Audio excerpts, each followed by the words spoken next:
Hello বন্ধুরা, আজকে আমি তোমাদের সাথে দেবী দশম মহাবিদ্যার কথা শেয়ার করব।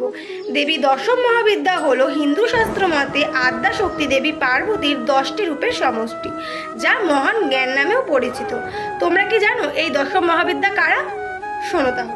দশম মহাবিদ্যার দেবীরা হলেন কালী, তারা, ষোড়শী, ভুবনেশ্বরী, ভৈরবী, ছিন্নমস্তা, বগলামুখী, ধূমাবতী, মাতঙ্গী আর কমলা। এর মধ্যে ষোড়শীর আরেক নাম কিন্তু ললিতা ত্রিপুরা সুন্দরী বলেও পরিচিত। দশম মহাবিদ্যার একটি বিশেষ দিক হলো আধ্যাত্মিক জ্ঞান। আধ্যাত্মিক জ্ঞানের মাধ্যমে কোনো মানুষ আধ্যাত্মিক জীবনের চূড়ান্ত অবস্থায় পৌঁছাতে পারে এই দেবীদের আরাধনা করে। তান্ত্রিক অনুশীলনের মাধ্যমে এই দেবীদের পূজা করা হয় এবং বলা হয় নবদুর্গার থেকে ভিন্ন ও অধিক রহস্যময়। দশম মহাবিদ্যা শব্দটি সংস্কৃত থেকে এসেছে।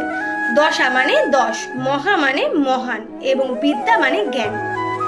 মহাবিদ্যাগণেরা হলেন ঐশ্বরিক মায়েরই বিভিন্ন রূপ, যারা জ্ঞান, শক্তি এবং আধ্যাত্মিক উপলব্ধির বিভিন্ন দিককে প্রতিনিধিত্ব করে। এই 10টি মূর্তি হলো জ্ঞান স্বরূপা, যাদের তত্ত্ব অবগত হলে মানুষ ভববন্ধন এবং সকল পাপ থেকে মুক্ত হতে পারে এবং মানুষের অনেক জ্ঞান লাভ করতে পারে। দশম মহাবিদ্যার পরবর্তী কাহিনীগুলো তোমাদের সাথে পরের ভিডিওতে শেয়ার করব। আর এই ভিডিওটা যদি তোমাদের ভালো লাগে তাহলে ভালোবাসা দিয়ে পাশে থেকো। বাই।